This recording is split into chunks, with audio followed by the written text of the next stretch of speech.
Today's NDE comes from Melinda, who describes dying from complications following childbirth, meeting her guardian angel, experiencing a life review, and returning with some rather interesting special abilities, which include the ability to see into the future. Let's get into it. I woke up the morning of October 31st, 1990 from a strange dream that I was pregnant again.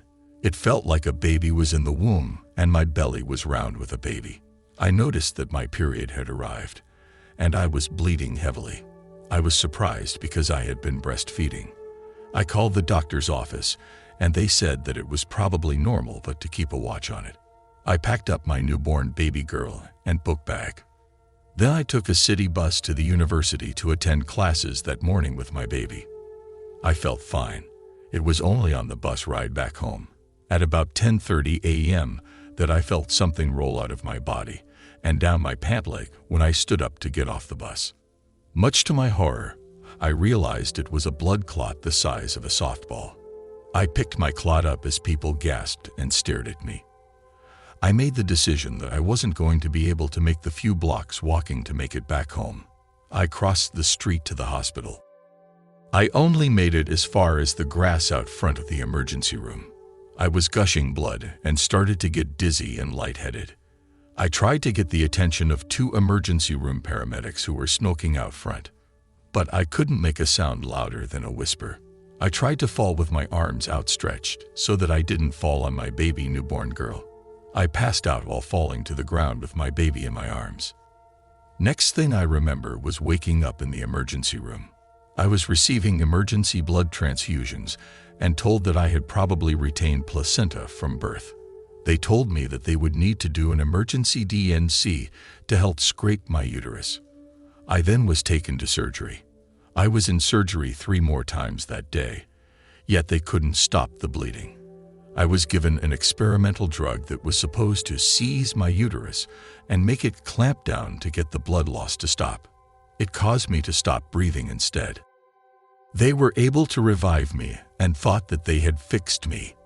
They took me to the maternity ward to recover and be reunited with my newborn daughter, who needed to be breastfed. The nurse who helped me to deliver her on October 1st was just starting her shift. She brought me a plate of food to try to get me to eat. When I tried to sit up, the hemorrhaging started again, and it was even worse than before. I was pretty weak. They called a crash cart and asked me for my parents' phone number. I was shaking, cold, and going into shock. They weren't able to get a reading on my blood pressure, and my resting heart rate started to elevate. It was going 130 beats per minute, and then it was going over 150 beats per minute. I was in pain because the blood was leaving my head and arms and legs. They stuck a big needle in my neck and started pumping blood directly into my neck. I knew that I was dying and not going to make it. My heart went up to 180 and then over 200. The amount of pain was unbearable. I was scared and didn't want to die, but couldn't take pain anymore. Every cell in my body was screaming due to the lack of oxygen. I was given over 56 units of blood. I was scared, and so were the doctors and the nurse.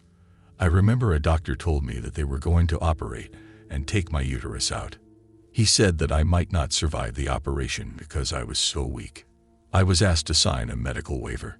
A Catholic priest came into the room to give me last prayers. I could no longer move or talk or blink. The pain was too much. When my heart rate hit 220, I heard them say I was in defibrillation. They were trying to shock my heart. I couldn't even use my eyes anymore. I couldn't do anything. I couldn't breathe. I learned what it means to lose total control. At my darkest and lowest and saddest moment, I realized that I wasn't alone. I realized that I had a guardian angel just to the right of me. I knew his name was Michael. He was holding my hand. I realized that there was a second angel who was next to Michael. I rose above my body. I could see the doctors were very scared. I could see that my body was blue in color and in very grave condition. I was drawn into the hallway because I could hear my daughter crying for me. I tried to comfort the doctors and nurses. I wanted to tell them that it was okay. I could hear and see that nurses were fighting about me in the hallway and upset that I'd been taken up to the maternity ward. I should have been in intensive care unit ICU or the emergency room. At some point, a veil lifted. I was drawn into a long, dark tunnel that had a very bright, white light that was shining love. I could hear harps and saw my great-uncle Harry Ed and Aunt Vicky. I was in total bliss and happiness. I was home. I didn't want to go back. I had a life review where I saw every single event from my life. I saw every act of goodness and kindness. I saw every act of spite or ill will. I also got to see it from the other person's point of view. Although time did not exist, this life review took forever, but in reality it was only a blink of a second. I didn't want to go back because I was surrounded by love, and the light was God. I realized that we are all brothers and sisters. We all love each other very much, but we live in fear on earth, and that prevents us from realizing and remembering that we're all connected. I felt such incredible love. I saw courtyards with beautiful, vibrant roses that were more colorful than on earth. I saw colors that do not exist. I understood infinity and all the knowledge of the universe. I saw white buildings that were open and in the sky. They reminded me of buildings from Greece and Athens. I saw the future for my children and I, where I came to understand that their father was not to play a role in our lives. I was told this so that I could be strong and still love him, even if he was away. I was liberated. I no longer had to love or try to please this person. I knew I had to go back, but I really wanted to stay. I knew that it would hurt to go back to my body. I truly knew that this was home. The bright light filled everything and was totally God's love. Unconditional and filled with such joy and peace. I woke up in the ICU. After resuming my life, I found that nothing in life was as hard as coming back. I found that school was easy and all of life's challenges are a breeze. I am not afraid of death. I can read people's minds and see into the future. I see articles on TV or in the paper, and I'm reading them 31 days into the future. I have dreams that come true, and I get to visit Michael the angel or my loved ones or pets that have crossed over. I sometimes heal people or start engines or charge batteries or open doors with my mind. I've been the person to arrive to car accidents or suicides or drug overdoses on dozens of occasions. I have performed CPR and brought people back to earth or helped them to pass over. I was not surprised when the father of my child died a few years later. I had already been given that knowledge. Michael told me telepathically. We did not have to use words. I know when I'm going to die or may come close to it once again. I learned that everything we do matters. Even the person you smile to on your way to the bakery or work.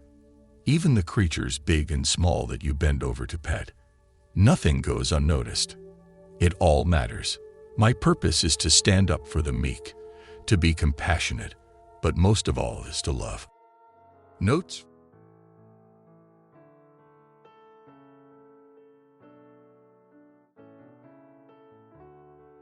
Immediately following her NDE, there is a brief question and answer portion she took time to answer that some of you may find interesting. My personal thoughts are that I'm not sure I would want to come back from the other side with the ability to see the future. While it may seem great, I don't think I would want to know when a loved one was going to die in advance. Tell me your own thoughts in the comments below. Until next time, stay blessed.